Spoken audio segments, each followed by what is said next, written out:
Housewife गृहिणी रैना अच्छे परिवार की लड़की है। शादी से पहले मायके में उसे किसी चीज़ की कमी नहीं थी।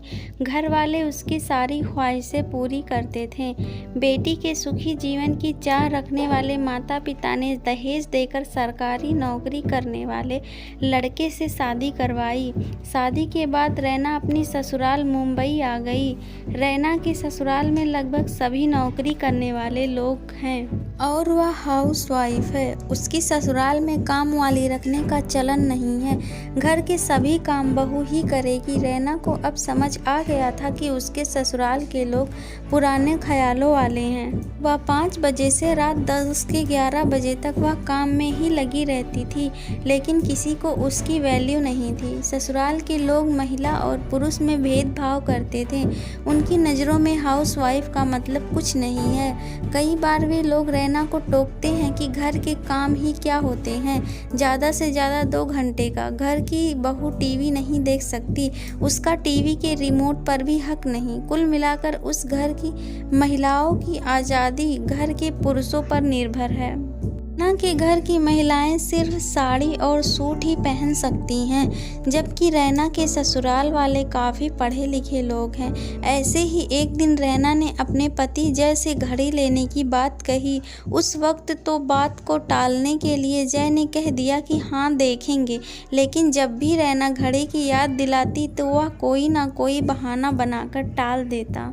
एक दिन रैना ने वजह पूछी कि एक घड़ी ही तो है, इसे खरीदने में इतना आनाकानी क्यों? इस पर जय ने कहा कि वह ऑफिस तो जाती नहीं है तो घड़ी पहनकर क्या करेगी। घर में रहने वाली महिलाओं को घड़ी नहीं पहनना चाहिए। घड़ी वो महिला पहनती हैं जो बाहर काम करने जाती हैं। तुम तो हाउसवाइफ हो, घड़ी पहनकर क्या करोगी? टाइम देखकर सब्जी काटोगी क्या?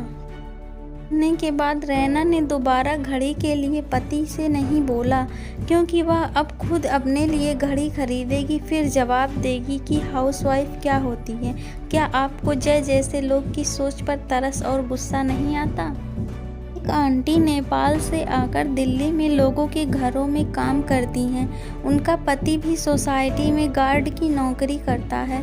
जितना गार्ड अंकल की सैलरी नहीं है, उससे ज़्यादा आंटी कमा लेती हैं, लेकिन उन पैसों पर उनका कोई हक नहीं। वह रोज़ 10 घरों में बर्तन झाड़ू पोछा करती हैं। काम पर जाने से पहले वे अपने घर के सभी काम खत्म करती हैं, पति को चाय देने से खाना और कपड़े तक। इसके लिए वह रोज़ 4 बजे तक जाग जाती हैं। एक दिन उन्होंने 500 रुपए एडवांस मांगे और कहा कि अंकल को मत बताना, अगर उन्हें पता चल गया तो पता नहीं क्या होगा।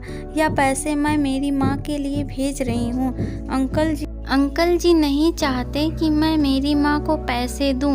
एक लड़का गांव जा रहा है, मैं अंकल से छिपकर ये पैसे उसे दे दूँगी, वो माँ को दे देगा। मेरी माँ अभी बहुत बीमार है और कोई देखने वाला नहीं है।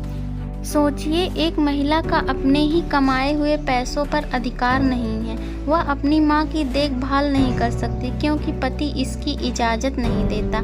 आखिर परमिशन की ज़रूरत ही क्यों है?